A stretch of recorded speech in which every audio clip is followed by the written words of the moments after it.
Well, Chris, there are a number of places we can start with tonight's Dynamite, the follow-up on AEW Revolution. Let's just start with the last segment. We had the Young Bucks and Jack Perry winning a trios match and then talking about their father, giving them a pep talk about their loss to FTR and not to hang their heads. And then Adam Copeland and Christian Cage came out after their return on Sunday's pay-per-view. And after the Bucks had said, we want to win the tag titles a fourth time and nothing's going to stop us, we'll go through anyone. Christian and Copeland come out and they reveal they're facing FTR next month on the next pay-per-view. And then Stokely's about to come out and talk, and in a kind of LOL moment, I don't know, laugh out loud moment, like they just said, shut up before he could get anything out. And then FTR ran to the ring, and the Bucks and Copeland and Christian have a little tug with the belts. The Bucks let go, roll out of the ring, and the show ends with Copeland's music and Excalibur rapid fire telling us what's on Collision this weekend and Dynamite next week. So with that brief recap, what do you think of the follow-up? I'm a big fan. I'm on record. I like Agony of Defeat. You know, the old ABC Wide World of Sports. Look it up on YouTube. It's an iconic 70s introduction to when, you know, people tune in to see just all kinds of sports on Saturday afternoons on ABC. And there was the Thrill of Victory and the Agony of Defeat. And the Agony of Defeat was a skier like crashing, doing a jump and tumbling down the hill. And that was a way to sell you on the notion of one of the appeals of sports is not just the athleticism, it's the emotions of winning and the emotions of losing. And I love when, like after a pay-per-view, losers sell the effects of losing. They don't just move on. And we had that here. So I'm a fan of that. Tell me what you thought. I thought it was a great continuation of the tension, of the frustration, more than frustration. I mean, it's an animus between the teams, right? And to lean into the agony, as you said, the agony of defeat, to lean into the physical pain, the emotional pain, the relational pain. I thought they really did a good job of cascading a really, you know, not just bittersweet, but bitter, absolutely poisonously bitter endings for the Bucks. So I thought it was a great way to continue the storytelling. I did think it was interesting that FTR came out more physically scathed at first than the Young Bucks did, which I thought was some more interesting storytelling. So I really dug it. I dug the segment, absolutely. One other thing I'm a fan of is Christian staying true to his character. Copeland has these, you know, honorable reasons he wants to go after the tag titles. And then Christian goes, yeah, I want it too, but it's because of the money. That's right. And then he did add, and again, this plays into his ego and self-centeredness. We just put up a 5 years ago report on Dynamite on PWTorch, my report, when Christian gave kind of one of his introductory promos. And he was like, you know, talking about himself, like every veteran in the back knows I'm the hardest working guy in the business and everybody wants to look up to me and learn from me. And I'm like, what is going on here? Like, does he really believe this, or is he trying to kind of boost his character? I mean, all due respect to Christian, he's had a really nice career, but he talked about himself, you know, like he was, you know, Harley Race or Ric Flair or something like that. Or Kurt Angle for that matter. Right. You know, he's just had a different kind of career. So nevertheless, he's out there fittingly a heel saying, hey, if we beat FTR, we'll prove we're not just the greatest of our generation, but it's an opportunity to prove we're the greatest of the current generation. Yeah. So that's good. And you know, when Copeland in the ring, there's a little bit of a holy shit chant, and then Copeland's like, you know, did you ever think we would see this? So talk about, I mean, you know about Christian and Copeland, what they had to say, especially, but also the larger thing about the seeing these three teams interact with each other. And it is kind of cool. I mean, like, Copeland and Christian have, you know, obviously a huge history. One of the, you know, kind of big tag teams of the glory years of the kind of the Attitude Era, with the Hardys and the Dudleys in particular, with some others in the mix. You know, kind of the rebirth of tag team wrestling after the prior era had the British Bulldogs and the Dream Team and the Hart Foundation and eventually Demolition and the Rougeos. The Can-Am Connection before that and Strike Force. I mean, it was just a really fun era for tag team wrestling. They were part of another resurgence. And now you have the Bucks, who obviously made their reputation outside of the national TV stage, but have now introduced themselves to a much larger audience in the last 5, 6, 7 years. And FTR, who had WWE, NXT, and WWE exposure. Great tag team, but just, you know, not a great fit for what Vince McMahon looks for and who he pushes. And they just, time after time, including on Sunday, the Bucks and FTR show, I mean, they're just the class of this generation. But it's cool to have a tag team that's part of this 25 years ago era, you know, also being able to go in there against them. So talk about that also. Yeah, I was initially when it was first announced it was going to be Bucks FTR, I won't say that I was disappointed, but I wasn't sold either. Maybe because we've seen it so many times, but this match in particular on Sunday, I got to watch it with a good friend of mine in Greensboro, and we were there together, and it was explosive, right? And suddenly I realized, just at the end of the match itself, why these two teams were put into this position, because of how well they perform. It's more than just a dance, right? Like, it feels organic and real. And then to add on to it, the generational layer propelled it forward, and it made it all the more real why it had to be those two teams in the ring to be there when Cope and Cage came back to make their return, because they're the gargantuans, right? They're the top of both of their generations to an extent, and Young Bucks and FTR neck and neck, right? Yeah. So you really have these colossi coming to stare one another down in the ring. It's epic and beyond. Where do you see this going beyond Dynasty? Like, what story do they tell? Do you have an idea, or where you want to see it go, maybe? I don't know if I have an idea of where I want to see it go. I anticipate that Cope and Cage get the belts, but not at Dynasty, I don't think. To me, that seems like a Wembley win, an all-in win. Yeah. So I think they're going to chase it for a bit, and maybe in between Dynasty and All In, there's somebody else that challenges. But I imagine that it ends with the legacy team winning one last ride at Wembley. Quick thoughts we shouldn't brush over. We had the Young Bucks opposite of Okada in the main event. Anything stand out there you want to talk about that match? I'll tell you what, for a match that had Okada and the Young Bucks in it, it was not particularly interesting to me. And I think now seeing the segment on the back end, it felt like it was more like fodder to just get us there after a really big pay-per-view.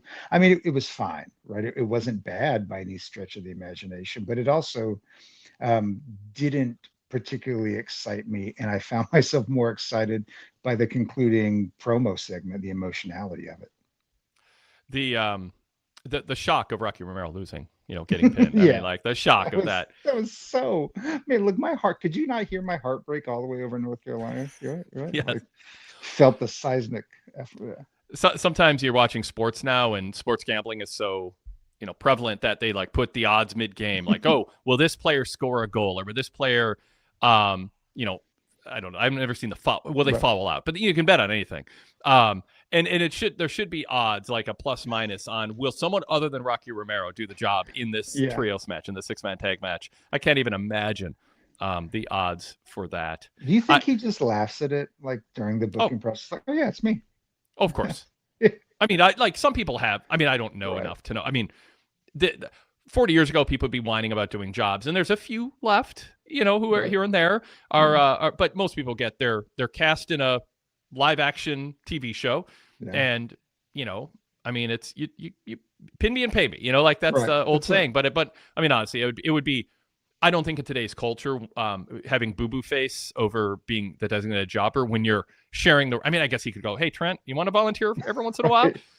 But I mean, obviously Okada's not losing. So Rocky, I think Rocky's happy to have a job and main eventing on Dynamite, and he's got other things he does behind the scenes that are valuable too. So I think I'll extend the NHL analogy.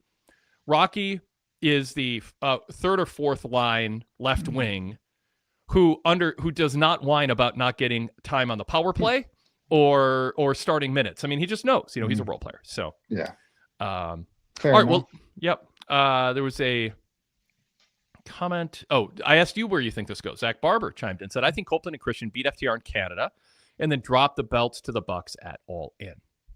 Okay. So, that makes sense. I mean, obviously they're going to have a series of matches.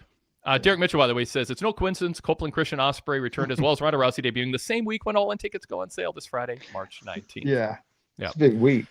Yes, exactly. All right, let's pause, introduce ourselves, and then we'll just go through other topics on the show. We'll just give a few minutes to just about everything big on the show coming out of AEW Revolution. This is the Wade Keller Pro Wrestling Post Show for Wednesday, March 18th, 2026. I'm Wade Keller, host of the show, editor, publisher, and founder of the Pro Wrestling Torch Weekly newsletter. Hot off the presses, the cover story, MJF beats Hangman at AEW Revolution. And then we also have Sean Radican taking over the back page and then some with his thorough review of the pay-per-view, newsletter exclusive. We also have Greg Parks with his weekly Page 10 column reviewing the Dave Sahadi book, his autobiography. Does Dave think a little more highly of himself than he should? Greg writes about that. That's been something that's been talked about with him. So some good content in that newsletter. You can get a paper copy subscription, or you can read that in PDF or all text format. It comes out, just about every week. And if you have a VIP membership, that's how you can get access to the PDF or all text version and not miss out on anything that we're putting out. And also, like I said, if you want to get a paper copy in the mailbox, we still have mailboxes, and they're not just for bills and junk mail. pwtorch.com/govip. pwtorch.com/govip for full details. That also, by the way, if you go VIP, gives you instant access to the Roundtable podcast. We've been doing them for over 2 decades after all WWE, AEW, and quite a few TNA and other pay-per-views over the years. Roundtable podcast, exclusive VIP membership. And Todd Martin, Rich Fan, and I did that on Sunday night after Revolution. It was a late night, but went thoroughly into that. So that's part of VIP membership. It is compatible with Apple Podcasts, by the way, the native Apple Podcast app. If you sign up through Patreon, you can go through Patreon or Spotify. We're on all kinds of apps on Android and iOS. No password or advanced settings either. We've got a really slick setup, and you can customize your feed with a full VIP membership. So we'd love to have your support, and you'll get a lot of cool content in return for that. pwtorch.com/govip. So while we are talking about VIP membership, we should shift to talking about. We should move on for that and shift to talking about the post show here and Dynamite and the fallout from it. We have multiple ways that you can participate in this program, and one of them is the chat. We got a live chat going on, and we'll throw comments up on the screen. Well, we always read them out loud for our podcast audience, the audio-only side of things. Search Wade Keller in your podcast app, by the way, to subscribe to the Red Logo and Blue Logo show. The flagship yesterday is up. Rich Fan and I did 2 hours of content reviewing a wide array of WWE and AEW topics primarily. A lot of social media fallout, the Ricochet controversy. What does Ronda Rousey mean to AEW? WrestleMania, Orton's win, or Orton's turn, I should say, all that. So lots of good stuff on that. Search Wade Keller and choose the Blue Logo show to subscribe to that if you haven't yet. And then while you're at it, also subscribe to the Red Logo show, which is the audio version of our post shows. We also have some flashbacks and other content that is exclusive to the podcast feed. So if you're catching us on YouTube, you definitely want to subscribe to both the Red and Blue Logo show to get all of our free podcast content. Search PW Torch while you're at it to subscribe to the PW Torch Daily Cast, a different show, different theme, different co-hosts each day of the week, including the All Elite Conversation Club, which will drop for free on the PW Torch Daily Cast feed later this week. And as you know, probably if you're a regular listener, all those shows are on the VIP feed, but customizable feed and no commercial breaks. They're just skipped right past. So that's one of the perks of VIP membership. But if you're not going VIP, at least get all the free stuff. Subscribe to all of those feeds. Another way for you to participate in tonight's show is by email, wadekellerpostshow@gmail.com. You can email us right now if you're watching us live, or if you're listening to us on delay, and that's normally how you do it. You can watch the shows, the wrestling shows live, and then email us during the show or right afterwards with questions, comments, or topic suggestions. And then finally, you can be a video caller. We have a link to be a video caller. That link changes every show. So go to my report at PWTorch covering Raw, Dynamite, or SmackDown. Click on the link anytime during our post show, and you can join in. You can turn your camera off if you want to. If you don't want to be on camera, we will bring you on as an audio caller, just like all our time on Blog Talk Radio before we moved to YouTube. My guest co-host is Christopher Adams. He is a PW Torch contributor. He writes alt perspective Dynamite TV reports for PW Torch, our website. They go up later in the week, giving his perspective on what stood out, all the details, and those italicized paragraphs that people love of your take on different individual segments throughout the 2 hours plus. Chris, welcome back to the co-host chair. Thank you very much. You tell me people love them. I can't tell if it's you glazing me or just you know what? In all fairness, I don't mean you in particular. I mean just in general, people like italicized. They want the analysis. I would never compliment you specifically and make you blush. Never. Yes. Never. You can't blush through this beard. That's true. I will say you look very comfortable in your chair, and you got one of the best backgrounds of any of our co-hosts. Some great comic books and I'll take that, yeah. And action figures in the background, still in their boxes, of course. Yep. Absolutely. I got that collector in me. But yeah, I'm glad to be here. I always appreciate it. And the community is great. And if y'all are watching and you haven't shared, I mean, Wade is somebody who is encouraging and lifts you up. So I hope you go VIP. I'm gonna put that in there too. I appreciate it. Yeah, man. Thanks so much. All right, so we will continue to throw up chat comments as we continue to march through the happenings on tonight's Dynamite. Let's do it. Let's go to God. There's so much to choose from here. Let's just go to the return of Will Ospreay. He defeated Blake Christian in 8 minutes, and then got on the mic afterwards. Called out Moxley. Moxley comes out. He gets in a fight with Moxley and Wheeler Yuta. Then Pac came out and put him in a brutalizer. Went after his neck right away. And then Ospreay ended up running down and attacking Pac. So I think we're going to get an Ospreay Pac match on the horizon too. Gotcha. So one, and this it's a common comment people make. I am sort of defending it as it's just sort of part of the AEW universe, I guess, and the norms that it takes a while even for stars to beat non-stars. But is 8 minutes too long for us? Should it take Ospreay 8 minutes to beat Blake Christian when Blake Christian doesn't ever get wins on Dynamite? He's not featured very often. Or are we past that, and it's actually more important to just let Ospreay show his stuff for at least 8 minutes if he's going to make his return? My sense is that's where most people would find themselves, that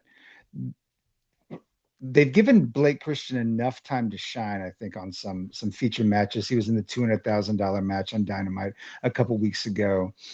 He's been featured a few times. We know he's somebody with skill. We know he's somebody with speed. We know he's smooth, right? Mm-hmm. He's got all the things that would make an opponent a good opponent for Ospreay, especially in his first night back. So I think giving him 8 minutes didn't feel like it was an insult to Will Ospreay. Mm-hmm. It perhaps was maybe a bit longer than you would normally have Blake Christian go against Ospreay, but it was his first time back and it gave him that chance to shine. So for me, it hit the sweet spot. What do you think of how they have reintegrated Ospreay into things? Just he's loving it. Yeah, I'm really enjoying it. In fact, watching him sprint back up the ramp and do that flying forearm at Pac was just it felt a different kind of grit. I mean, we'd seen some of that in Ospreay before, mm-hmm. but the passion, the speed, the fire, the way he was going immediately after Mox, calling him out, wasting no time. I'm seeing something different in Will Ospreay than I've seen before. I'm here for it. Are you okay with him showing immediately I'm willing to take chances with my neck after missing so much time? No, honestly, no. The first he did some sort of spin at Revolution. I can't remember what he was trying to do. Yeah, of course. And he was felt like he was 6 inches from the apron. And I don't know if that was the angle, but that was an odd one to do right out the gate. And I'm eager to see how he adapts his in-ring style. I mean, he said he was going to have to. Commentary was speculating on it tonight, but yeah, I might slow it up a bit. I've got rods in my back, and 6 months after that, I was still hobbling around. So, yeah, ease up. Don't wreck yourself immediately. Yeah. Are you okay with the Moxley feud being picked up as it relates to what's happening with Moxley? We got different Zach Barber, Taylor Haley. People have opinions in our columns at PWTorch. I encourage everybody, by the way, we got a great team of writers really putting thought into their pieces on what is going on during the week. And if you are not reading our articles at pwtorch.com, I really encourage you to do so. It's thoughtful. It's not just bombast. It's not randos looking for instant feedback and controversy. It's just really good, well thought out opinions from people who have followed the torch and followed pro wrestling for a long time. Dennis Klein had his article earlier today, AEW Rising and Fading Stars, and wrote about this too. And so a variety of opinions on whether Moxley is just too much in the in-between zone. And there's some who are like, nope, it's fine. We just know Moxley, just Moxley. He's an exception. It's not across the board in the company. There's pretty clear heel face delineations. Otherwise, people are pretty much in alignment. You like Darby. You don't like Swerve now because of X, Y, and Z that they're actually doing to try to get heel heat on him. Yeah. Moxley just sort of in a different zone. Or is it like handshake to Takeshita? Oh, I feel good about this guy. And that's like, no, now he's going after Ospreay, who's a babyface. And does that tear some of the support away from Ospreay? Like, is this something they just needed to dot the I, cross a T, and it's inconvenient, but they're going to do it? Let's just do it, or what? You can't leave it the stone unturned. Ospreay has to find some way to answer back for what happened. Mm-hmm. But I will say it's confusing to me. And as somebody who loves Jon Moxley, it feels like they've spent a lot of time harnessing the organic baby faceness that came during the Continental Classic last fall and here, World's End, whenever he was finally crowned. But now to place him into a feud with arguably their top babyface is a weird move to me. And now it firmly places him in the camp of heel, where it doesn't feel like he has been. He's successfully, in my opinion, been the tweener, as you've liked to say before. But here to make him diametrically opposed doesn't honor the work that they've done to make him succeed in this in-betweener. And that's my take on it. Yeah. All right, let's throw. Let me throw some comments here from. I believe that it is an inconvenient situation that they are dealing with, but it is part of a consistent pattern I'm critical of, and it is long running, which is Moxley's got to choose sides and portray himself a certain way, because I believe fans who say they value ambiguity are ignoring the crowd ambivalence that results from it, that is detrimental to the talent and the effort that Moxley is putting out there. I am a firm believer that that a face or heel or tweener, I don't like that term either, honestly. Or shades of gray, which is a term we ban on the show. Use different words to describe what you're saying because it means different things to different people. I don't like when somebody isn't well defined. I think we like people based on certain traits, and I think we dislike people on certain traits. And I think the driving force that sells tickets and gets fans passionate about anything in a sports realm is a mix of great athleticism. You can watch Finland and Sweden play hockey and have no stake in it and love it. I get that. Right. But what really draws isn't Finland and Sweden going on tour in the United States to all the major markets. Right. It's a home team against a rival. So I believe that should be the rule, and exceptions should be rare, and they should be thought through carefully when you do it. And I think WWE is doing it for WrestleMania with Punk and Reigns, and there are times it feels novel. It should feel novel. It should be done for a purpose, and it should not be done because of cavalier, sloppy booking, and all that. So that's me restating. It sounded like you're going to throw it at me, and I didn't want to repeat all the stuff I say about it. But yeah, so I sort of asked, I interrupted. So with Moxley, it's the least offensive because of what you said, Chris, but I just want Moxley to choose a side, align with people who are like that, and let people either really like him or really boo him. And it's just feels like it's been years since we got that. All right. So some comments from the chat regarding first, actually, before I do that, Derek Mitchell, I'm going to forget to this if I don't do it now. Derek Mitchell said, Wade, please remind folks, as he did Monday on Raw's post show, about liking and commenting on Pro Wrestling Torch shorts on YouTube to help the algorithm. As I said on Monday, I don't do this a lot. I'm just sort of like, what will be. It's like I'm not like super polished on like the algorithm strategies. But what I found, we've been putting up shorts lately, which is just a 1 to 2 minute snippet from our post shows and some other shows. When those go up, they gain traction and explode if instantly, within 10 minutes of them being posted, you who are watching us are listening to us on the podcast side, but especially on the YouTube side. If you guys have an alarm set, and you go, oh, PWTorch just posted, Wade Keller just posted a short. If you jump on there and you like it and you comment on it, and Chris, you do this too, like anybody who's awake, we want to hit a tipping point where it goes from hitting 1,000 people to hitting 5 and 10 and 15,000 people. And honestly, it's not going to happen unless an army of people who support and like what we do, who are people watching and listening to this now, say, you know what, I'm going to make a point the next couple of weeks to do that. I rarely do a call to action. When we do VIP sales, it's a call to action. Hey, try us. Yeah. But, and I push that. But I really say, like and comment, and people say it more. I'm saying it now. I want it to count. I don't know how many of you will actually do it because it's like voting. Oh, I'll stay home and let other people do it. But it can really help us grow, and those shorts can really gain traction. But you can't say, I'm going to do it. I mean, you can do it whenever. Right. But the key thing we're kind of learning is within those first few minutes, the likes in the comments, it's engagement and it's a thumbs up, and watch it to the end. Even if you set the phone down and off to the side, let it play to the end and then a little bit more. Don't leave right away. The algorithm wants to know they watch the whole thing. They liked it and they commented. And by the way, it's kind of fun to comment with other like-minded fans or people you disagree with, but like our approach to it. You can get a good discussion going there too. All right, Derek, I hope you're happy. You can find us, go to YouTube and just look for our shorts. You can comment and like past ones. That helps too. But it really helps if you do it right away. But if you don't get to it right away, just do it. We might get a second search. All right. Moving on to comments. Nice. Yep. So, all right. Zach Barber says, good to see Ospreay back. I realized after he took off Blake Christian's head how much I missed the hidden blade. Yeah. Let's see. As far as the length of the match, Lands Delicious 69 says 8 minutes is short comparatively. I almost wanted them to have Lee Johnson out there to justify it, though. Yeah, 8 minutes isn't that much. In fact, Rude Dog, a regular here, says 8 minutes was fine. I thought it would go 15. I mean, that's true. I mean, 8 minutes is like almost a squash match in the AEW world, and I get that. One Man's Voice said his first match in 250 days, dust off the rust match. All good. Loved the post-match shenanigans. Mike Good says match went long, but was shorter than I expected. It would be weird to have Ospreay come back and wrestle and only do like 3 minutes. I mean, right. I get that. I asked the question. I didn't have a strong opinion either way. Dougie Doug, though, says I think they would have gotten a bigger benefit out of Ospreay's return by having a return at All In and playing up his neck injury versus tossing him right back into the mix like another guy and downplaying his recovery. Boy, it's tough to say, hey, sit out a couple months when you don't need it.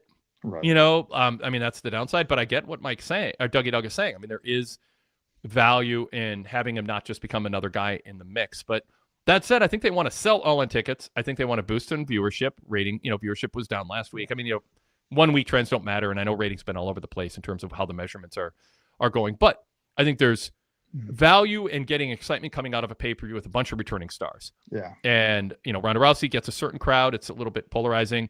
Ospreay, everybody loves, and even if people some want him to tone down and others like, just give us your body and your life. We just want to enjoy you. If you're willing, we'll take it. And then obviously Copeland and Christian hitting another era, and Kenny, making a surprise appearance when it wasn't sure if he'd be done with his commitment to Japan. So they got a buzz coming out of the show for a variety of reasons, including returning stars. Ospreay kind of gives them that Adam Cole, Bryan Danielson, CM Punk moment that they may want to recreate a little bit, where it's like, oh, all these people are back now. I don't know. What do you think, Chris? I get what Mike is saying, but I'm with you. It feels weird to have him on the shelf when he's who everyone's clamoring to see, right? If everybody knows that Ospreay's ready to go, waiting for him to come at All In when he's had an All In debut moment where it would have been, it'd be cool to have him return there. I think there's traction to be had in having 4 months of solid build towards All In so that he can have something even more meaningful to sink his teeth in by the time we get there, so that whatever they have planned for him, whatever victory they inevitably have planned for him, will feel that much more explosive when it finally happens. So I kind of agree with that way of moving forward. Yep. All right. Sorry, get some funny chat comments, but I want to throw up a couple things related to what we're saying here and get them in order. So Derek Mitchell said, even Bryan Danielson said on commentary, he thought it was crazy for Ospreay to return so quickly. Just hope he doesn't aggravate his neck quickly coming back. Of course, yes. Lansdale says, Shades of Grey makes for a very boring picture. If nobody has strong convictions, nobody cares. I don't say nobody. I think people point to, people still like him. And I'm like, but I like him more. I mean, my thing, my phrase is peak fan experience. I just don't get lost as a fan and thinking you're hoping your company that you're rooting for to compete and succeed by settling for something that you're okay with without taking into account it's that emotional investment that's going to drive growth, not just high spots, dream matches, or cool Shades of Grey characters who don't have any conviction and are, but it makes you feel like, oh, you're watching a more sophisticated product because they have no constitution that guides them. I just disagree with that as a policy. Adam Kidd says, as much as I disliked Mox in his murder turn, at least you knew he was the bad guy. Yeah. Yes. Zach Barber says, I'll quote my column. I think fans are sophisticated enough to cheer Ospreay for getting even with Mox, while the face is a reformed sinner paying for his past sins. Mike Good says in response, Shades of Grey can be fine, but a lane should be picked fairly quickly. Adam Kidd says, And I think you were wrong as usual, Zach, about fans being sophisticated enough. Zach says, well, he has been pretty reformed for a few months now. And Lansdale says, yes, until Ospreay came back. So, Chris, your thoughts on that conversation in the chat?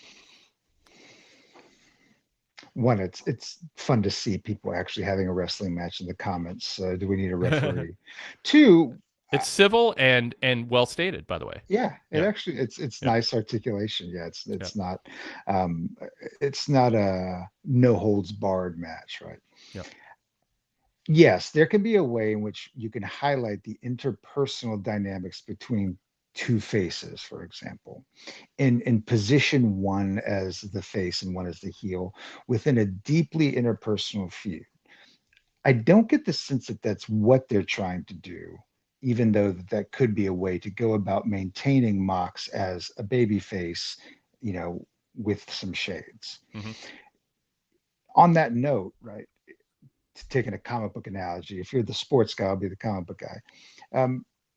Batman is a baby face until he fights with Superman, and then he's the obvious heel, right? There is a moment in which the dividing line between good guy, bad guy just cannot be blended any longer. Mm-hmm. And I fear that positioning Ospreay and Mox, it's going to force, you're not going to allow Mox to stay that in-between character. So I just don't know what happens with Mox coming out of this feud with Ospreay. I have no clue with where they go with that. Yeah. I mean, he's done it all, but I think there are things with Moxley that you can get heel heat with him because there's enough strong baby faces in the company. But you can also have him be the reformed attempted murder guy who goes after the most heinous of people also on the roster. That'd be cool. Yeah. I mean, he could be the Dexter of the universe, right? Yep, exactly. Yep. All right. By the way, thanks to those in the chat saying they're on it. Mika Curran says, on it, Wade. And Dougie Doug said, I just hit the bell. I'm in, meaning he clicked on the bell notifications for when he posts shorts. And so, And by the way, the thing about comments and likes applies to our post shows too. The main full length ones in the snippets we put up. Anything like that hit. There's a reason, like really successful YouTube content creators, like they always say, please subscribe, please 100%. Hit the bell, please like. It really, I mean, it is a difference maker, and it takes some time. And we were kind of late in the YouTube game because we were just doing our thing on the podcast side of things for so long. So, I've been like underlining that.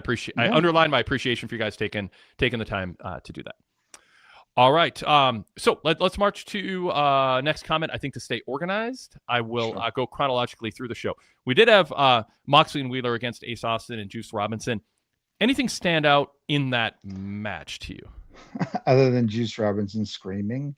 No, nothing in particular. Ace Austin looks great. I don't really know who he is, especially in the context of a match like this, other than sort of the third wheel. So it was fun enough, but nothing stood out to me in that match. Yep, and that's fine.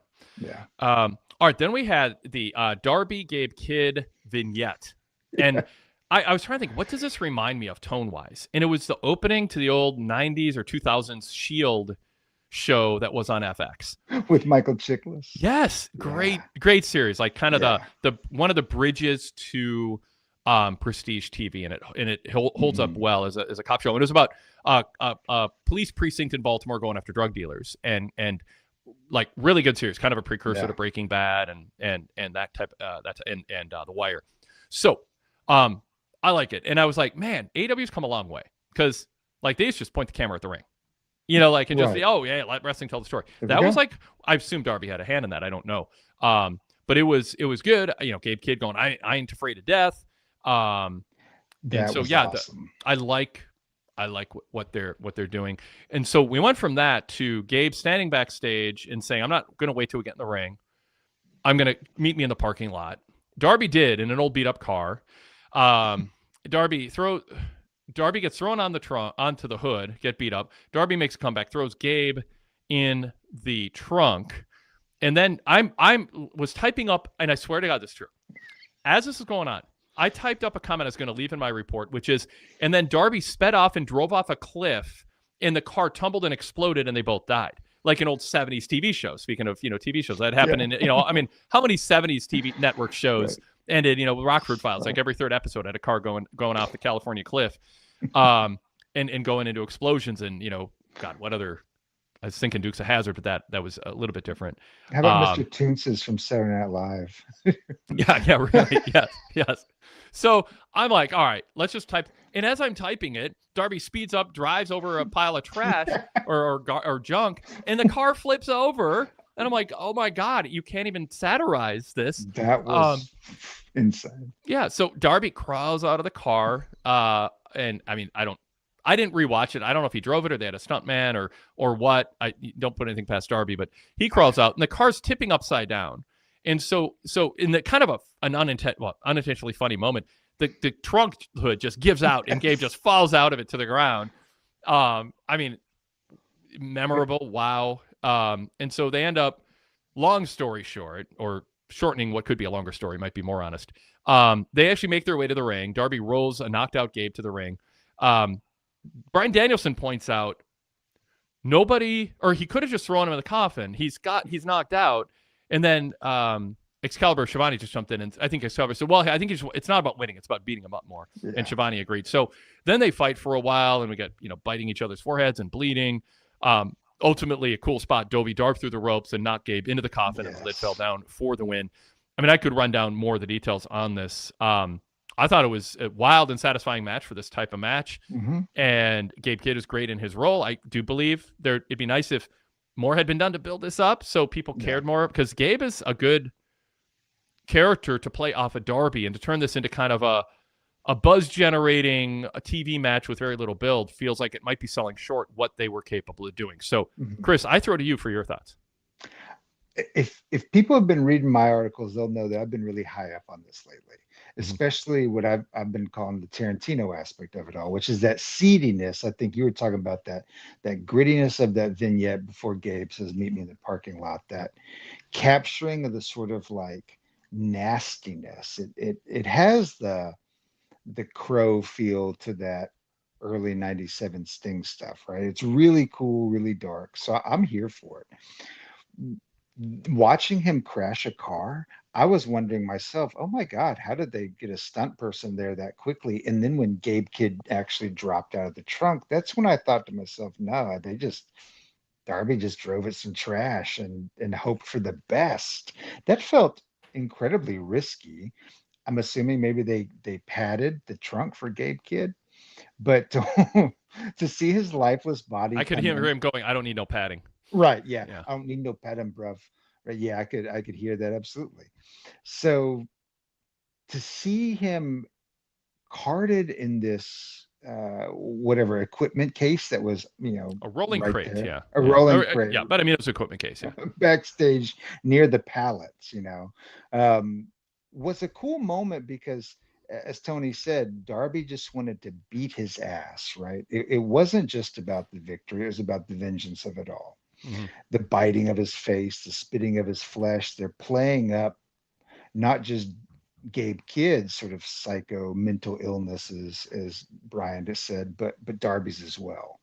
I do think they could lay off of the mental illness aspect, demonizing Gabe Kidd a bit. They might lean into that a bit too much for my taste, but the feud I love. Yeah.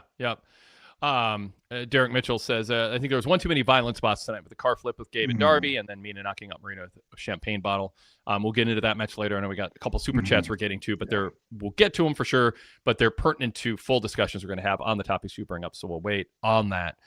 I think, the Darby being in this match, part of the reason for it, well, it was Lansdell Delicious pointing out Marina should not have lost, Gabe should not have lost, at least Speedball won.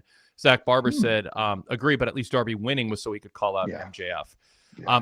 But, you could say, should somebody else besides Gabe in that group be losing? He's kind of in between Finlay and Clark Connors, but, you could, they kind of already did the substitute with Tony and Mina, so you don't want to have Clark Connors do it instead. But I guess they're trying to get Gabe Kidd over sort of deductively instead of inductively. I'm trying to think of which way to use that, where you're going to get to see him do everything he does that makes him stand out first, and then we'll start telling you about him, and he'll start establishing a character and motivations. But we're going to just show you how crazy he is first.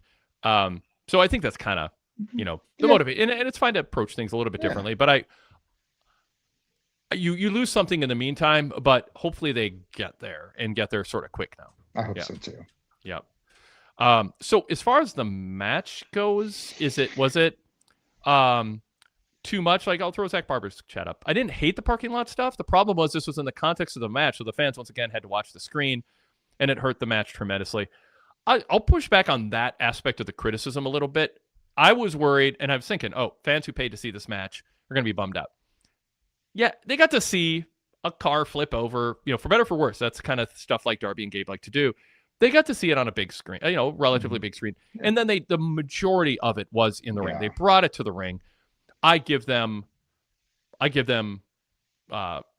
creative license to do that. So I'm okay with it starting outside because it was for a purpose. What do you think, Chris? I'm too. I would have been really upset as a fan had the match started outside with a car crash. He rolled his body in, put him in the coffin, and then just left. Exactly. That would have been very frustrating. But they set it up in a way that, not that they needed to have a believable reason how Darby could get into the straitjacket, but we got to see two wrestlers in a car crash to kick off a match. Like, that's not something we regularly see. Not a car crash, a car tipping. Well, it is a crash, but we've seen car crash, but that's right. It tipped over. It flipped over. Yes, that was something that will be in my brain for a while. So I hear the criticism, but I think in this case it worked fine. Yeah. Tommy McLaughlin's 80s wrestling says the Darby and Kid match was insane cinema. Adam Kidd says, I know I'm alone on this, but I just need Darby to go away. He can make Jackass 15 with Knoxville. All right. He is popular. Your own personal opinions, obviously, totally fine. But from a business standpoint, Tony would be kind of crazy to send him off. Rude Dog says that car stunt threw me through a loop. Gabe falling out of the trunk was gold. Zach Barber points out he chloroformed him first before putting him on the cart. So it's Darby's carrying that around in a backpack. Yeah, when he chloroformed him. First it looked like he was bleach. Speaking of 70s TV shows and 80s, that's how many episodes of the Heart to Heart, Remington Steel, Rockford Files, that 70s, 80s, early 80s era. It was all cars driving off cliffs and chloroform. Knocking people out. Columbo. And body double. I guess it was more soap opera. Zach can talk about that. The evil twin, but that was more soap opera stuff. But anyway, okay. What are the odds that was the inspiration? You're picking up on it, right? 70s, 80s. TV. For sure. Yeah, I could totally see Darby going, "Oh yeah, I'm a big fan of 70s, 80s car chase TV, detective and cop shows, and we wanted to reproduce some of that stuff. I'd be into that." Mike Good says, would have preferred the cliff over watching that match. My scenario is typing up sarcastically about them driving off a cliff. Not everyone's going to be a fan. Okay, so here's a super chat from Derek Mitchell. Thank you. You are the king of super chats, Derek. Although I welcome anyone to beat him, of course, selfishly speaking. I challenge everyone to beat Derek with the super chats. Does anyone remember Tony Khan saying AEW is the safest place to work in wrestling? What will it take for Tony Khan to realize he's inadvertently putting his talent in danger with these stunts? Is Tony Khan too much of a yes man and an enabler when it comes to what Ospreay's doing, what Hangman and MJF are doing? They could argue what they're doing was more garbage, orgy, porn, garbage wrestling violence than truly dangerous, but there's some danger in that. And then also with Darby, just saying, okay, we saw some near misses over the years with AEW. Chris? So let's imagine a scenario in which Darby does have the right kind of seatbelt on and there is some padding in there. Mm-hmm. The camera would have been able to hide that kind of stuff. So I can see the criticism of this kind of stuff shouldn't be allowed. And I questioned it as soon as I saw it. How in the hell did they accomplish that safely? Right. Yeah. would it be fair to give them the benefit of the doubt to assume that they did some safety measures, took some safety measures before they allowed two of their wrestlers to be involved in a car flip? I imagine that they would. And I also imagine that a company with this kind of national or international reach wouldn't engage in those kind of absolutely ridiculously unsafe kind of practices more than just spots between two people in a ring. So I'm not sure. I'm 50-50 on it, I guess. I was excited by it. I was made mildly uncomfortable by it. I'm unsure how safe they were. Yeah, I don't know. I think in general, Tony Khan is, says yes to some pretty crazy things, although everybody is still walking. Sometimes they undergo surgery or miss time, Right. but artists want to art. One man's voice says, talk about a creative car crash match. I think it confused the crowd at the point on good match. However, the booking of the dogs, not sure why they're losing. I guess Darby needed a win to throw his hat in the ring on the MJF feud so that so that you have a bunch of people aiming for the world title. So he could actually know that he was a contender, unlike Swerve, right? That was funny. That was unbeknownst to me. Yeah. Unbeknownst to me. Mike Good says that match seemed to kill the crowd the rest of the night. Now, in fairness, the next match was Speedball against Mark Davis. No offense, but you're going to have a come down a little bit after that. It's not the firework match. What did you think of the crowd? I think there was some audio issues at play tonight. There was like a weird crowd mix because there were times where it felt like we were hearing things with the way that they were processing, like Dax coming down. You could hear him literally whispering to Cash, right? So there was something weird with how they were mixing in the feeds. That was my take on it tonight as a listener. So I'd like to think that the crowd was hotter than they came across on TV tonight. Yep. Couple comments in the chat. Zach Barber says, Wade, I must tell you, someone just got chloroformed on Young and the Restless a few weeks ago. You don't say. I love it. Derek Mitchell with a history. Oh, no. What? I was going to say it's Derek Mitchell. It's a history point, but it's from Tommy McLaughlin, 80s wrestling. Appropriate enough. He goes, Eddie Gilbert ran over Lawler in 1988. So these types of stunts have been around a while. I covered that in real time, contemporary, early on in my Torch coverage when I was in high school. That was a big deal, like a car crash bump, like Eddie Gilbert hitting Lawler with a car. Memphis was a forerunner of a lot of this stuff that we're seeing. I mean, people think ECW was Brawl or it was FMW in Japan or Puerto Rico. Memphis, I mean, there are a lot of, I grew up on Bruiser Brody and Crusher Blackwell and Bruiser Brody and Mad Dog Vachon Crusher Blackwell and Mad Dog Vachon in a death match. The bloody hardcore brawls of Bruiser Brody, Crusher Blackwell, Mad Dog Vachon when they paired off were amazing, and I would argue hold up today. And the crowd, the frenzied crowd, and I was in those crowds, was spectacular. So a lot of different territories had different areas of specialty. The AWA dabbled in it, more than dabbled in it, and but Memphis was kind of the king territory of the major territories for pushing the limit a little bit with certain things, and the car incident was one of them. So. And as far as 70s or 80s TV shows, Derek Mitchell goes, I'm sure Darby was a fan of The Fall Guy. I had a catchy jingle. Awesome. Look that up on YouTube. The opening jingle to The Fall Guy. That was very, very catchy. You never know what inspired him. The chloroform, though, could have been Young and the Restless. Maybe Darby's a Young and the Restless. It wouldn't be surprised me if he was a soap opera fan. Everybody's got about the schlock TV of it all. Yeah. And every public figure, you get an impression of them, and then you find out they're like into something else, Rob Zombie's really into gardening, whatever. Like there's just always that thing, or Martha Stewart's really into like violent horror movies. It's like there's just something goes against the impression that people have. Young and the Restless for Darby. Yeah. By the way, as far as crowd being dead, Ducky D says Speedball Davis seemed to be the high point for the crowd response tonight. I'm sure there was some mic issues. It is AEW, but this is the worst crowd in ages. So there we go. In fact, Ducky D goes, they're even quiet for Copeland, and that never happens. I don't know if he's being sarcastic or not. Yeah. A great Lee Majors reference. Yes, absolutely. The Fall Guy. Yep. All right. The chat's fun tonight. Lots of good stuff. Um, Pickens says Darby watched WrestleMania 9 with Giant Gonzalez chloroforming Undertaker.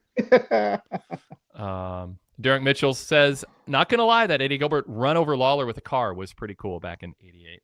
If you are a PWTorch VIP member, you know what you can do? You can go to the 1988 Pro Wrestling Torch newsletter library, and you can look it up on Wikipedia what the date was. And then you just look for that month of my newsletters, and you can see what I wrote about it at the time or what we wrote about it. That's how cool, how long I've been doing this since I was a kid, and how much is just on demand. I wish somebody would do that right now and put it in the chat before the episode's over. Real time what you said 40 years ago. That's really awesome. In the Pro Wrestling Torch newsletter, on the back page of the paper copy, which then of course shows up in the PDF, we have our 20 years ago fact that we just put in the corner above the above the address label. Mm-hmm. In this one, I'll hang it up here. This is always fun.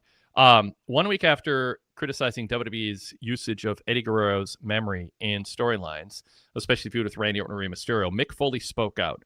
I have set up an appointment to have my will changed. No, this isn't a joke. In the unlikely event I die sometime soon, and assuming, of course, anyone cares, no one will be left wondering what I would have wanted. A WWE tribute show? Yes. Well-meaning independent promoters doing Mick Foley memorial shows? Yes. Barbed wire matches inside of a West Virginia armory? No, thank you. So there's just gems in these back issues is what I'm saying. Like the quotes in our newswire. This is like pre-internet stuff. We have pre-wrestlers doing podcasts, long-form Torch Talk interviews with wrestlers and promoters. But the snippets of what wrestlers were saying, it's like, whoa, like Mick Foley going, I changed my will because of how WWE was exploiting the memory of Eddie Guerrero. And I do not want WWE exploiting my memory. So I'm going to lay out in my will how I want my memory to be honored and how what I would feel would be dishonorable. So, this is a plug not just for the new newsletters, right? I love going to the 20 years ago back issue and just finding something cool to put on the back page. And you get when you get in the mail, if you're a print copy subscriber, that's the first thing you see because it's folded and tabbed, so you got to break the tab. But right above your label, you can go, what did Wade pick out from 20 years ago? But you can read everything in our 20 years ago back issue. Put up a new one every week, and then of course most of them are on demand in the library already. So anyway, pwtorch.com/govip. You guys are missing out. There's cool stuff there. All right. Chris Lansdale really, someone wants, I'll say, a mystery person, Lansdale-licious 69, really wants Chris Lansdale's New Japan coverage to be plugged. So I will give in. Not everybody watches New Japan. Tony Khan and Tatters. Fortunately, you can read excellent reports on PW Torch written by a very talented and attractive British man. There we are. Amazing. Yes. Zach says Darby, I think, has a personal supply of chloroform. Of course he does. Dude. Of course he does. Maybe he has to chloroform himself to sleep at night due to all that body pain. Yeah. So he makes it down. He's got to chloroform himself. Yes. Let's see. Derek Mitchell says, just to close the loop, Eddie Gilbert used his brother Doug Gilbert's Ford Taurus to run over Lawler. Love it. Ford Taurus. That was a best-selling car for a few years, by the way. I'd love to know if Derek knew that without having to look that up just from I bet Derek knew. Yeah, the Ford Taurus. That's amazing. That's so cool. Yeah. Like remembering those facts is a real gift. Yeah. Cool. Doug Gilbert, the less charismatic younger brother of a bigger star. There's a lot of them in wrestling history. That'd be a fun article. The best, less charismatic younger brothers or just older younger brothers of big stars. Just write a whole book on that. I mean, I don't know if there's a whole book on it. I'm trying to think. I mean, there was Bill Irwin, and then there was Scott Irwin. It was like they were tag team, but Scott wasn't as charismatic. I know. I don't want to. That's got to be terrible, though, to just know that you are second place. Yeah. But they probably had more fulfilling lives otherwise that made up for it. I don't know. That's true. That's true. I will say the chat, if you want to bring up some charismatic and less charismatic brother pairs, I will read them as the show progresses here. So cool. But I need to focus on the task at hand. Yeah, well, it's fun. That's a key. Derek Mitchell, Kendall Windham, and Barry Windham, I should say, and then Barry Orton. Yep. Kendall Windham is like the ultimate, oh man, like Jim Cornette's line, he could tread water in a garden hose. He was so thin when he debuted. That's like so insulting. Oh, in the late 80s, early 90s Pro Wrestling Torch newsletters, we had a feature called Quote Book. And because, by the way, there used to be more funny lines on color commentary in pro wrestling than there are now. And wrestlers actually used to be more witty than they are now. Swear, like, totally. Like, I'll be like Joe Biden. Not kidding you. Tell me the truth, whatever his line is. I'm not joking. There used to be more funny lines on pro wrestling shows in syndication. You know, Jesse Ventura, Bobby Heenan, Jim Cornette. They were all, like, great quotes. And I would chronicle, like, watch TV, and I'd just pull out the quotes, and I'd list, like, 5, 10, 15 of them in the newsletters of key lines. And Kendall Windham treading water in a garden hose was one that made the quote book for sure. I'd bring it back if there were enough funny people in wrestling. There just aren't. Like, there's Danhausen, you know, they do comedy sketches, but you don't just have somebody being funny in promos with, like, good one-liners and stuff. Yeah, real wit like that. Yeah. Lansdale says the Armstrongs, the Von Erichs, the Hardys, the Colognes, plenty of material for that book. I don't know, Matt and Jeff, I don't think I mean, obviously Matt's less charismatic, but Matt's just his equal because he's just has strengths in other ways, and Jeff was such a screw up in certain ways too. Yeah. The Von Erichs, yeah. I mean, obviously Kerry at the top. David in his own way was right there. And then you had a drop off with Kevin. But he was barefoot and kind of like a Matt Riddle, like athletic guy. So he kind of had strengths in other ways, but poor Mike, you know, Mike didn't really want it. I don't know. I guess Austin's more charismatic. I was thinking of Billy and Bart. Oh, sorry. Oh, yeah. Yeah, but they were fake brothers. I mean, real life brothers. Oh, okay. Yeah. God, now, see, we're going to be here all night. Don't do that. The Armstrongs, yes. Although I don't think any of them are all that charismatic, to be honest. I mean, Steve, Scott, Brad, I mean, take your pick. I don't think, you tell me, Lansdale, who do you think the rank the Armstrongs? Standard Aviation says, yeah, Bobby Heenan had some great lines on a show I watched recently. He was so good. Okay. Which of the Mulkeys, by the way, was Randy or who was the other? Bill and Randy Mulkey, I think. The ultimate jobbers of the 80s. Yes, I don't know which one was less charismatic. They both were not charismatic, but that's what made them so fun. Okay. Speaking of, by the way, I don't know why it's speaking of, Mike Bailey cuts this just earnest old school promo with Renee Paquette. I don't even know what the point of it was. I mean, I have no problem with it. I love it. So she interviews them. What do you think about your trios title win? And Speedball, just like very seriously, earnestly, like, you can look at some people and instantly see if they're a star. Like my partner, Kevin Knight. But not me. I didn't look like a star, but I worked hard. I wrestled all over the world to get everyone else to believe in me. It's the tenacity that earns respect. Kenny followed a similar path. He's tenacious. Mental toughness makes you a star and a winner. You just, like, this is the type of thing where you just imagine he's just like, Tony, please, I just want to give an inspirational message to the fans about tenacity. Yeah. It's so he's not deadpanning in on the joke. Yeah. And it's not even a joke. It's just, you watch him and you go, that's my Speedball. Like, that is him. That's right. Like, man, brother, we thank you for that. Moving on. Yeah. But he needs to do that to establish his character sometimes. Yeah. He is not bombast. Like, he lives the gimmick. That is him. He's like, I'm tenacious. I don't look like a star, but I've made it. I took decades on the indie scene. All right. What do you think of Speedball Davis as a match? I thought it was actually a really fun match. Yeah. 11 minutes, Speedball won with Ultimate Weapon. Surprisingly pretty good chemistry. There's some spots that they're having Davis do that are showing his speed a lot more. He can make those insecurities look as fast as anybody, and they can come out of nowhere. And I think to have, not just his size, but his speed to go against Speedball and his technicality and his precision, I thought they actually played well with one another and not just against one another. So I had a hell of a time with the match tonight. Mark Davis is plug and play, like, against any style, and he's showing that. And he's kind of Brody King-esque in that way, and it's cool. And Speedball, just like, throw him in the ring with anybody, and you're gonna have a nice match. Yeah. So I'm really enjoying the variety of the pairings between the both of them. I think AEW needed, and I've talked to wrestlers in AEW who are like, we need some different styles. Like, people are like Darby and what he does, but there's so many, like, Bucks and Ospreay and Ricochet. R.I.P. His career, perhaps. Yeah. But we got a story up on PWTorch on that he issued an apology, but that story might not be over yet. He's used some bad judgment and some questionable judgment from a 38-year-old. Yeah. That was like one of the worst things I'd seen anybody in the public eye do. And I thought, bro, you weren't a heel. You were just an asshole. Yeah. So, Yeah. mm. Um, as far as Speedball goes, did Speedball say he's been around 20 years? Yeah, Yeah. he looks 24, but he's like, yeah, or 30, 31, I guess, perpetually 31. Yeah. Dude, what if he started wrestling at 11? True. Yeah. I I don't don't think he was know. working the indies at 11, but Canada has different labor laws. there we are.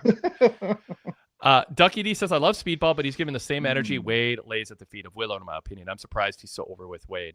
Completely disagree. Like, Speedball is what I want Willow to be. Like, tone it down. Don't be so like full of so performatively preciously positive. Yeah. She is performatively preciously positive in a way that's off-putting. And I'm not as Becky would say, I'm not the only one saying it, as she would sort of say.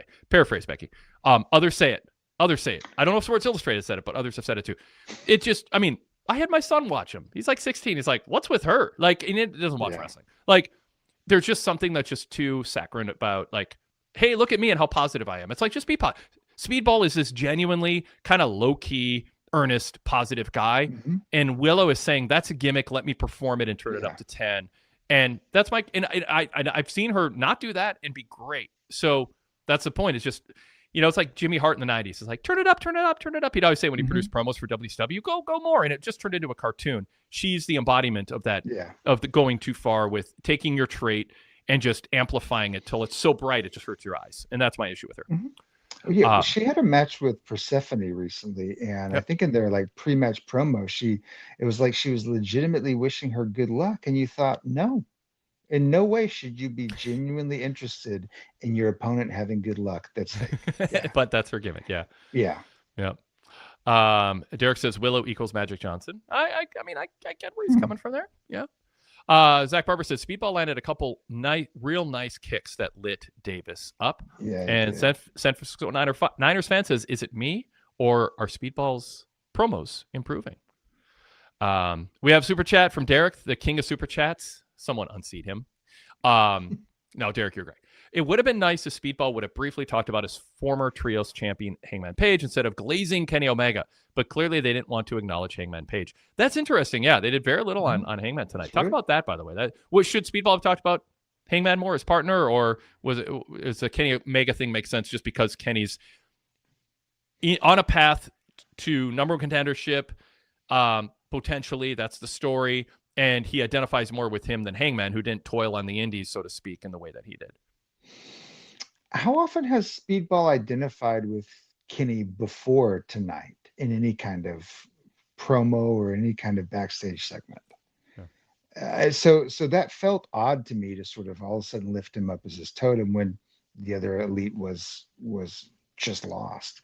It was weird, the lack of mention of Hangman. I mean, they showed him briefly. They touched on MJF. MJF said, you'll be doing other things, but I'm going to build a best ever career and you never will. Right. Yeah. But not that much. It was weird to have Speedball not talk about it. Yeah.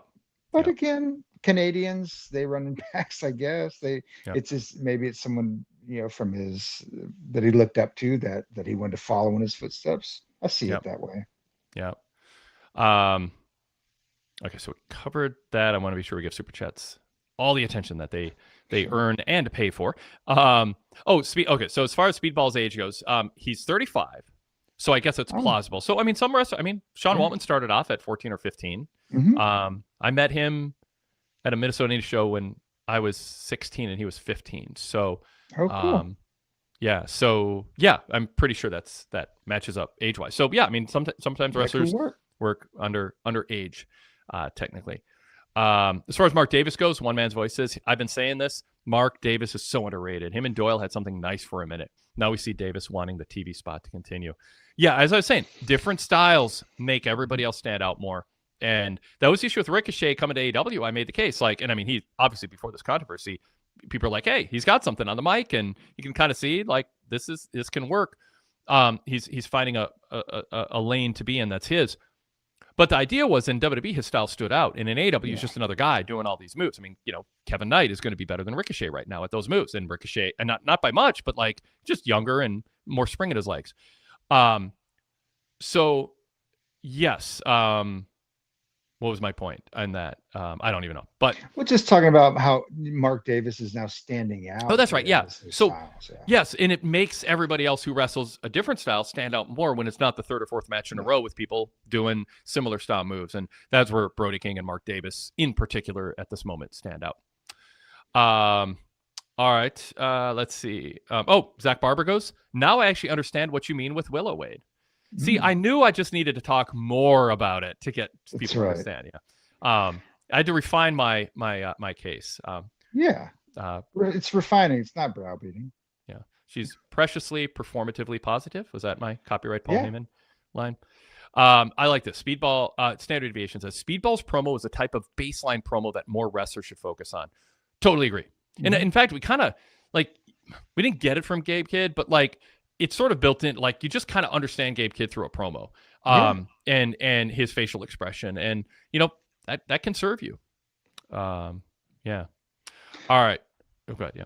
Well, what it showed us enough about Speedball that we hadn't been getting lately. It gave us spunk. There was spunk. Yeah, spunky. Yep. Yeah, it was spunky in all the right ways. It was. If we're talking 70s TV, Ed Asner told Mary Tyler Moore, Mary Richards, you know what I like about you, Mary? You got spunk. There you go. Yep. Another great show. Not ahead of its time. It just set in motion really represents a lot of what was going on in the 70s with women's lib, an old term you don't hear as much anymore. Just like groceries. Who's ever heard of the word groceries? No, I'm joking. I'm making fun now. It's this weird word, groceries. No, every human who doesn't just eat out of a fast food bag every day and gets served by other people knows what every time he says something like that. I'm like, brother, you just know you're telling on yourself. Yes, exactly. Come on. Oh man. All right. Anyway, we're having too much fun. We are. Or just enough fun. All right. So let's move on to Marina Shafir and Mina Shirakawa. No holds barred. It was advertised to be Toni Storm. Got a bait and switch. Yeah. Baited us into seeing a match. People are like, why are they giving this away so quick? Even some of the people writing on the Torch website previewing the show and talking about this week and Revolution were writing about that. What'd you make of not only the angle, Toni Storm's all beat up, Luther actually gave Willow a run for the money for a little over the top there. But so yeah, I don't want to go off on him. I mean, it was fine. It was just a little. I mean, it's camp, but Tony's camp, so I'm a little more forgiving of it in that sphere. But what do you think about Mina getting the win, and how do you think Shafir looked in this match? Bad. Not the person that I've come to really love lately. Mina was cool. Mina coming out in her purple and her pinks with the barbed wire bat was great, but Marina Shafir did not come out looking nearly as strong as she should. And then she appeared to be corpsing, laughing, smiling, as Mina stood atop her shouting. Did not leave with the kind of look that I think she deserved.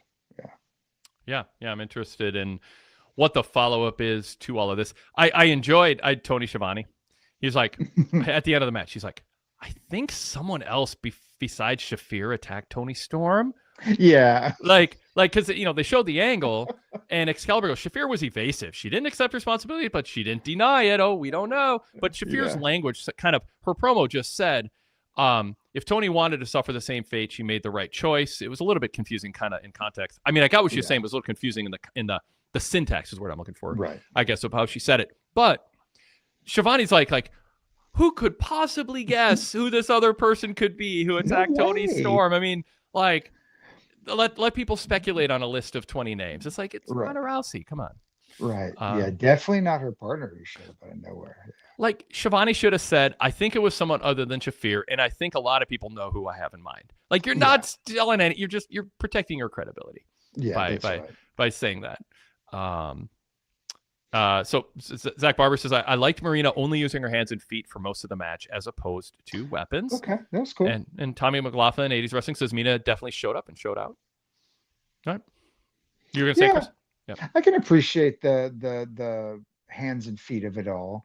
I don't need any other weapon than my own hands and feet, right? Something similar to what Will Ospreay said earlier in the evening, which I did think that was a cool moment. Yeah, talk about it. Well, it was very intense to have your dude right out of the gate drop an F-bomb, right? that they knew either they have a really good tape delay now, or they knew it was coming, and so they had their fingers ready. But my guess is a tape delay. I think there was a ferocity to that moment with Will Ospreay that now that Zach Barber's bringing it up, I can appreciate the ferocity of it now. That maybe I was too harsh on my criticism of my dear Marina. She did look cool and not picking up the weapons for herself. That was a neat touch. All right. Moving on to Andrade. Renee said, "What's next for you?" Don Callis via phone. A lot of people weren't there tonight, by the way. We got a lot of MJF in the back, and who else was not there but on the show? Kenny, yeah, Don Callis, yeah. I mean, there were like 3,800 people, give or take. Yeah, Brody King in the building. Well, was he on? Was he featured? Mm-mm. Oh, that's what I mean. People who were on the show but not there. Yeah. Oh, but not there. Yeah. Yeah. So yeah, Fresno. I mean, I don't know.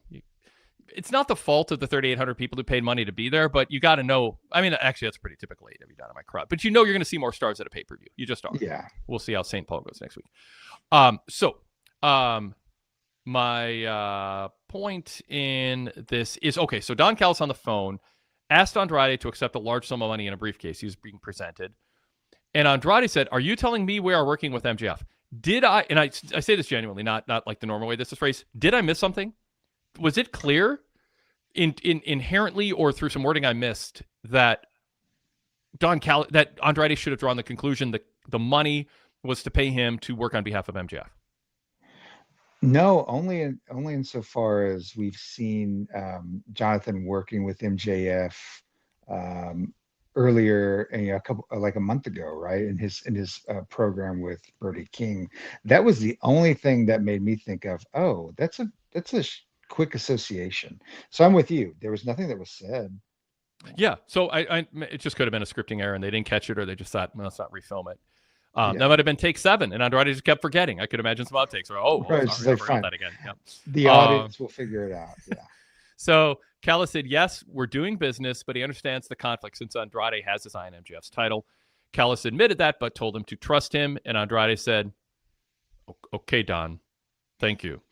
He was enthusiastic, but he was, taking the money, but he's kind of like, do I want to be associated with this guy? Right. Where's this going? Is this building up to an Andrade babyface turn on Don Callis? Is it because if Andrade is going to go after MJF, which is a pretty compelling matchup at some point, Andrade breaking off from the Don Callis family is good. But if Takesha's also breaking off to become a babyface, you don't want to run the same angle or too many similar angles. So your thoughts? They shouldn't have Andrade turn so soon, especially because Takesha is making his run. And although that might be like 2029 by the time Takesha actually pulls that out. Could be. Yeah, we still got a long ways to go. Yeah. I got the sense that they were just planting seeds for Andrade to be peeled off, given how popular he has become, right? I mean, he's extremely popular, it seems like, not just with the ladies that they pay to be there, but people are appreciating his performance, appreciating his matches. And so are they planting seeds for him to have a babyface turn? That's what it felt like to me tonight. Yeah. Because they can always delay however long they play it. Yeah. I'm imagining how Andrade as a ladies' man, works, and if they're even teasing that too soon, or do you just do a couple of years with him being a heel before you go, oh, it would be cool if he. So I don't want to prejudge, but I just think let people there's too many turns in pro wrestling, and there's way too many turns in AEW, and Todd Martin talks about that a lot. Like, just like talk yourself out of most turns so that they actually mean something again. Don't just rearrange, your roster out of the convenience for the next 3 months. Yeah, I have no clue why they're teasing the Andrade Don Callis split, other than trying to ride some momentum, because I'd love for him to stay a badass heel. There's a certain aesthetic that he comes out of the black mask that you can't get in the babyface run in the same way. Let a certain category of women who are really into him be into him, but then let the fans resent him otherwise. Yeah. All right, Zach Barber had a super chat. I skipped past it. He called me out. Sorry, Zach. Marina had no business losing to Mina. Build up Marina, especially if she's going to be hanging with Ronda, who I assume is the one who bludgeoned Tony. No way. Whoa. Quite an outlandish theory. My hunch is, but they might be setting up a tag match. They want Mina to have credibility. So that could be, The whole intent. Or Tony Khan felt a little guilty advertising and not delivering. And the old house show rule was if somebody was advertised and can't make it, they no show, they miss their flight, they're injured, whatever it is, people paid to see them. You don't have the substitute babyface lose to the heel. You have the substitute babyface replacing the advertised babyface win, so fans have the satisfaction of seeing the heel lose, and they don't feel like, well, we would have won. My guy would have won if he was here, but it makes them even more mad their guy wasn't there and they got an inferior substitute. So there's a little bit of an old school, policy that promoters had about that. So that's the psychology I can appreciate, but in this era of continuous television, I don't know if that holds up in the same way that it might have, right? Yeah. Do you think that she was always going to be gone, that Tony was always scheduled to be off the show? I don't know either way. Yeah. I mean, I'm sure. I'm not bringing it up because I just don't know. So I'm kind of just reacting to what we saw on TV and not getting into the intent, the planning, or the motivation of. I don't want to be critical of them if Tony really just was under the weather or hurt from Sunday. But so to call it a bait and switch is probably more judgmental based, and it implies I have more information. But you advertise a match and didn't deliver on it, and I think that might have played into the decision to book it the way that they did. Would be, I guess, the most fair way to put it. If I were to try to be fair, sure, which I try to be. Want to see if there's anything else in the chat before I move on to the next thing here. Did you catch Marina smiling, laughing? Was that just me? Like she's having a good time, or when she was on after she had lost the match, and no, I didn't catch that. Over her. Okay, yeah, might have happened. I wonder if anyone else did. It'd be interesting to see. So on this, Ducky D says, unpopular opinion, Mina needed to win more than Marina. Marina's on the rise, but she still kind of stinks, which is okay, I guess. She doesn't need to be a good worker with this character. She doesn't need to be a good worker, and this is the type of match that, in theory, can mask that. But Mina loses too much, Ducky D says. So, again, if Mina's going to be in a tag team with Tony against Shafir and Ronda, if that's where they land, and it makes sense, giving Mina a win is actually more important, I would argue, than protecting Shafir if Shafir's teaming with Ronda, especially because ultimately Shafir's not going to be leaned on by AEW to be a top main event go-to star for 15, 20-minute matches. So you're not really – she can just be the badass with Moxley in company, even if she doesn't win against Mina. But what you want is to make sure that it means something that Mina won. Yeah. You want to get something out of it. At a certain point, the phrase that she screams in people's faces – do better won't matter anymore if she indeed always loses, right? To the people who she claims that need to do better in battle with her. But I take the point. Yeah, Mina gained something. Marina may not have lost much. Yeah. All right. So I think we hit everything. If we didn't, chat, let us know. We do have JB sending in an email with some talking points here, and I'd like to get his take on some things, and it can also spark some conversation on other topics. So first up here in his email is, there it is, JB from Detroit. I like that they did the Revolution recap package to start the show, but the editing felt a bit clunky to me. I think that it should have been a bit more seamless for maximum effectiveness. Also, Excalibur went to Danielson during Ospreay's entrance during the opening match, and Danielson was completely unprepared to answer the question about Tony Storm's injury at the hands of Marina Shafir at Revolution. Chris, any thoughts on that? I mean, those moments did feel a little clunky. It felt like Danielson was surprised, either truly surprised at a couple of moments, or at least feigning surprise. The Revolution package I didn't have a problem with. I thought it was told sort of from the back to the front. There may be a couple of things that were edited out of order, but I genuinely liked it and thought it told the story well. If you go back and listen to regularly, we put up our 5 years ago AEW Dynamite post shows every Saturday night, so you can listen to them Sunday mornings or whatever.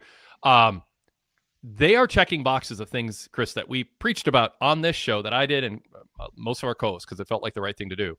And they're doing it now. I mean, there is elbow grease being put into the show. That was a term I used 5-6 years ago about Dynamite. Put some elbow grease into these segments. Do more video pack. After a pay-per-view, create that sense of, whoa, did I really miss all that? I need to order the replay. Did I miss all that? I better not miss future pay-per-views. I need to schedule my weekends around these shows. A video package can do that. And like the Darby Gabe thing, it elevated the match by having that vignette. So they're doing those types of things. You don't overdo it. Don't make them overly long. Don't hit us over the head by recapping something that just happened before the commercial break, unless you're really trying to emphasize something and add some additional perspective on it. And they're doing that now. All right. Oh, yeah. There were, after Collision, did you watch the countdown to Revolution? It was I didn't about this an time. hour. Okay. But they do great work with that. That typically. Was unbelievably well done. And the music in particular, it was like something I hadn't seen in a while. That was really good. Yeah.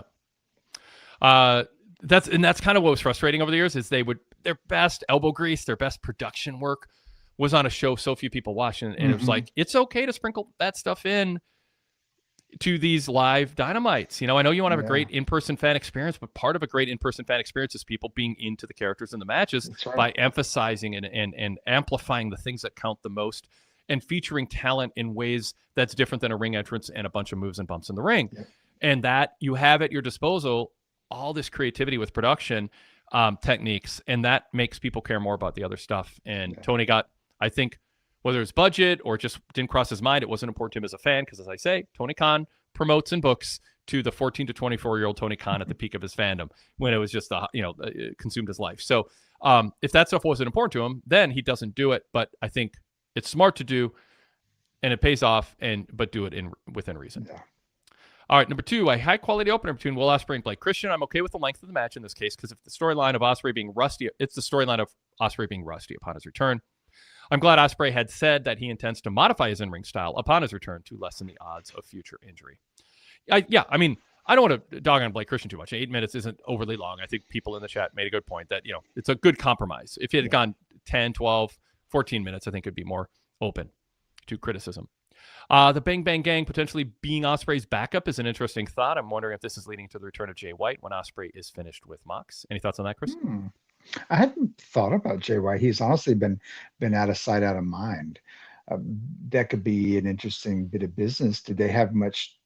I mean, they had a lot of history. I mean, with the U.S. the U.S. title that they were going after, right? So I mean, there's a lot they can play on. Yeah. All right, number 4, Gabe Kidd certainly has the ability to cut a believably crazed promo like he did backstage tonight. I wish they'd stick to more than the car crashes and kidnappings. The match itself was fine, but I could have done without the parking lot chaos. I didn't like the kidnappings because I believe that is something that the wrestling company in canon and structure, in wrestling lore, like that's something that should have ramifications that go beyond, oh, wasn't that kind of cool? Let's chuckle at it. Boy, that intensified the feud. Just some kind, like, if you're going to do it, you got to like get everything you can out of it. And it's sort of like burning a house down or trying to, suffocate someone. You can't, in the wrestling context, you just can't really, it just doesn't work. That's my argument. I mean, I think it makes everything else, whatever, people my view. So, but the car thing is fine. I'll meet you in the parking lot. Darby shows up and they brawl around the car. Like that's just part of that's a believable scenario to me that I don't think Tony Khan has to be like, okay, guys, you're suspended forever because that was a crime. It wasn't. Like, to me, kidnapping and leaving someone in the desert, that's just kind of try hard, eye roll. A 4th grader goes, wouldn't it be cool if we did this? It's in that category. Because it just puts it, wrestling viewers should, and if they're not, it's a problem, be conditioned to believe, I wonder what's going to happen to Gabe for doing that and his crew. And they don't address it. They just replay it and go, wasn't that cool? So, yeah. The fans opposing the We Want Tables chants with a no, we don't in response was refreshing. I'm not sure I've ever heard that before in a televised wrestling program. Interesting. That was kind of cool. I mean, was that taken just sort of like having fun with each other? Or was that a certain segment saying, no, legitimately, we don't need tables. We want this to be over? Probably the latter. Yeah. But I'm for people shouting down bad chants. Yeah. Darby Allin throwing his name in the hat as yet another AEW World Champion challenger at MJF was a bit of a surprise to me tonight, but not an unwelcome one. Interesting to see where he slates in relative to Kenny and Swerve after Kenny's challenge to Swerve earlier in the evening.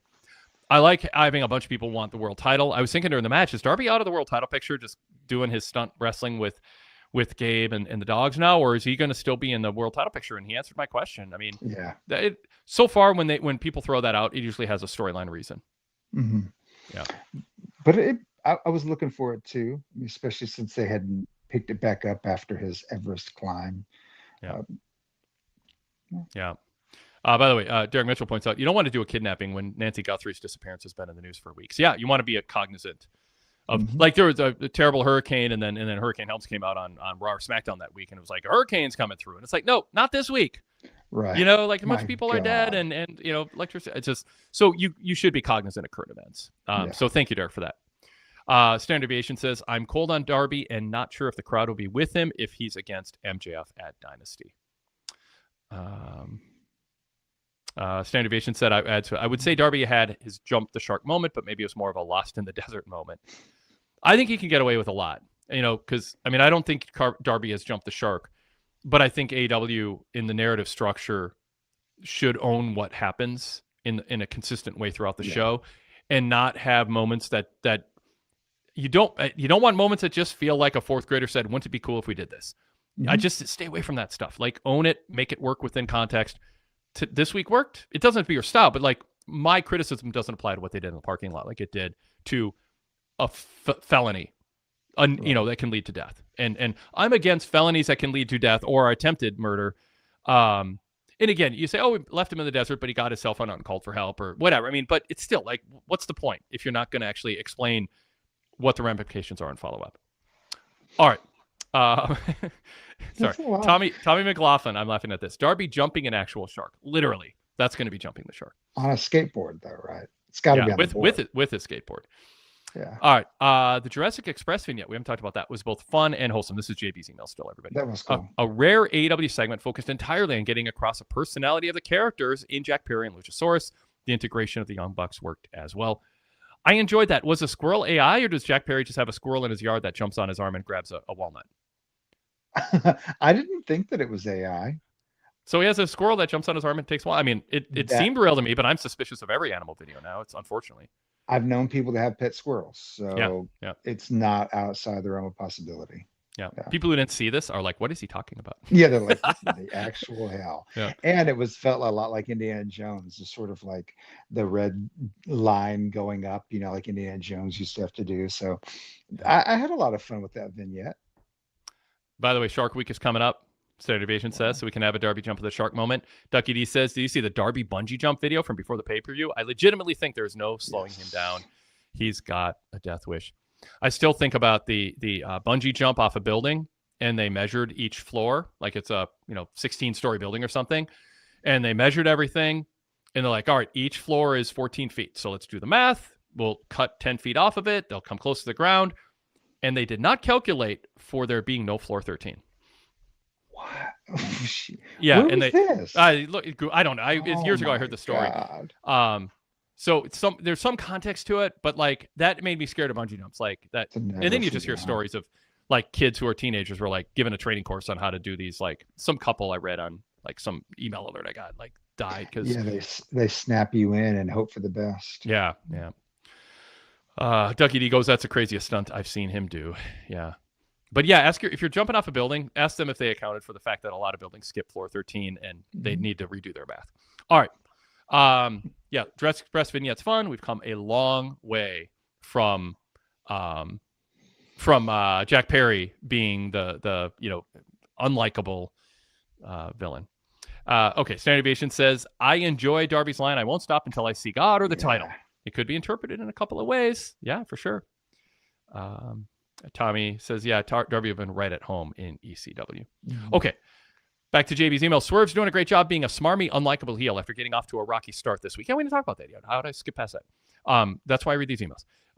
After the surprise return of Kenny, he also isn't being too cool. He's being intentionally slow and methodical. His cadence is now unappealing, and that's exactly what this heel Swerve needs. I have no concerns that Swerve will get cheered over Kenny at this point. He still needs to drop the Who's House catchphrase, though. Swerve and Kenny in two high-profile main event matches just about a month apart on Dynamite seems like proof that AEW is intentionally investing more in the TV product in 2026. And why are we still talking about Kenny as an EVP? Has any fan truly thought of him as one in years?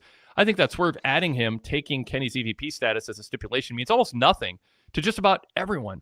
The Bucks always felt more like EVPs, and even that meant very little. So a few points there, but yeah, we should talk about Swerve. So the first point JB makes, totally agree with.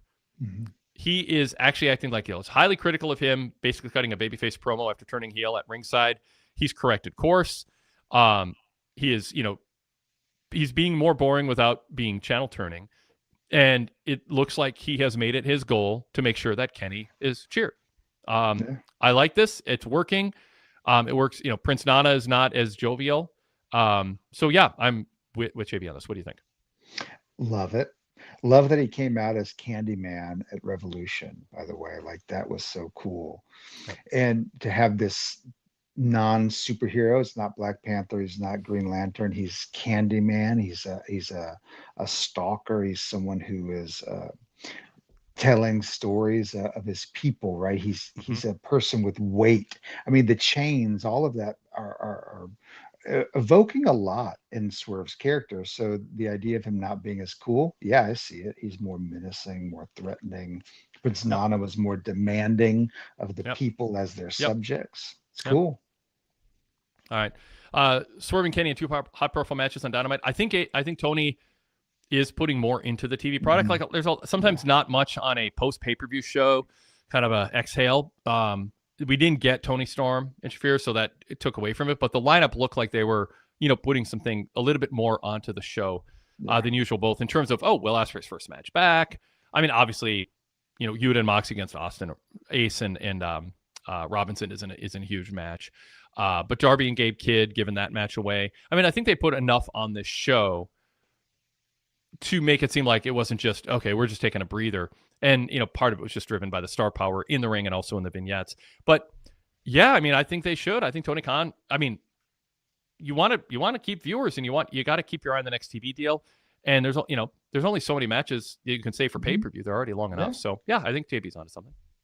Yeah, I think it shows confidence in what you're putting out there for free. He knows that people are tuning into it, or that there's more interest in the product. Seemingly, people are talking about it more, and you're going to show 2 of your highest profile people. Yeah. It might get people talking and watching. Yeah. All right. What about the EVP thing? I never liked EVPs being a thing on TV to begin with. I don't think it ever made sense. I mean, why would active wrestlers have power? It just never. Everything should go through the filter. Does this make sense if this were real and if it doesn't, just don't do it. I mean, everything should make sense if this were real. It makes no sense to me, specifically because Kenny Omega has talked about how much he doesn't even want to be an EVP in real life. Doesn't even know if he is one anymore. And so what does it mean to have a feud have at the heart of it be something meaningless that we all know is? I will say I wouldn't rule out that they're doing this fully cognizant of what you just said and the criticism, because they want to do an angle of Swerve Strickland becoming EVP and using that power and abusing it. And I'm not endorsing it. I'm not critical of it. I'm just saying that could be what's happening here too. All right. Mark Davis and Speedball have been quite MVPs for AEW in 2026. What fantastic contrasting styles in their match tonight. Yep. We are with you. I hope that the Wolf of Wrestling sticks as a primary nickname for MJF as he introduced tonight. The Wolf of Wall Street, a movie completely epitomizes the MJF character. Overall, a passionate MJF promo backstage that was a perfect amount of wit and intensity. A great 2026 continues for MJF. Yeah, we didn't talk about that much either.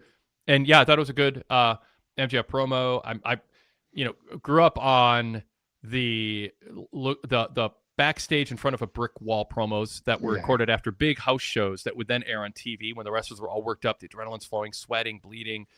Some of the best Road Warrior promos were filmed in front of a brick wall at the St. Paul Civic Center in those AWA days during the peak Road Warrior era in the mid 80s.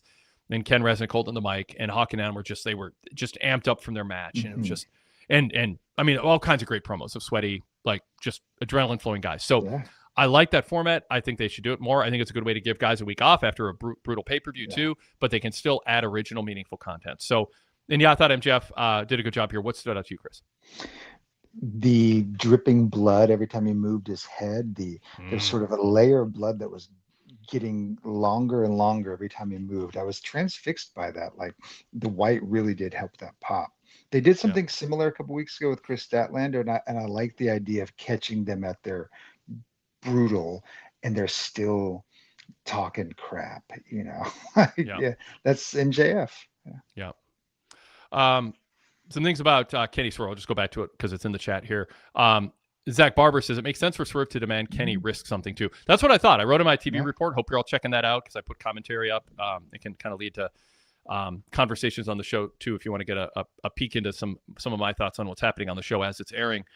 I was like, why would Swerve agree to put up his number one contender status? It's his. Why? I mean, they're like, I'm not going to give you my hidden immunity idol for no reason. Like it just, it was kind of silly. I wish Kenny said, Swerve, you talk such a big game. You're so confident that you're all that. You're most violent man. Why don't you add a little something extra? I don't think you'll do it, but I dare you. Put that number one contender status up. What good is it if you don't earn it again? Like at least have baked into the challenge or the not really a demand, but just like, will you do? Like acknowledge to do it. Acknowledge in your tone. It's kind of a silly thing to request. So you got to kind of call out someone's pride, and that wasn't a component. But they followed up pretty quickly with, okay, I'll do it in exchange for this. Now, by the way, I don't think if I'm an EVP at a company that I can give that up, give that title to someone else without my boss approving it. Right. Like, so, I mean, it is, in a way, it's a little silly. Like, does he have EVP status that's transferable? He's the EVPs of the EVPs. So, yeah, he can transfer the EVP to okay. I'm just, you got to, I've got questions, you got answers. I love it. No, it is interesting when I was thinking, like, who really can trade employment status when you are not the employer, but whatever. Yeah. Standard Deviation said, Swerve said, unbeknownst to me, I'm the number one contender. So that implies Kenny used his power to see who is the top ranked contender, which is privileged information. I think he meant unbeknownst to me going into the match, but it had since been determined and distributed. But I get where Standard Deviation is coming from. It was a little clunky. Ducky D says Kenny may not want to abuse his status, but a good guy will fight to make sure evil Swerve doesn't get it.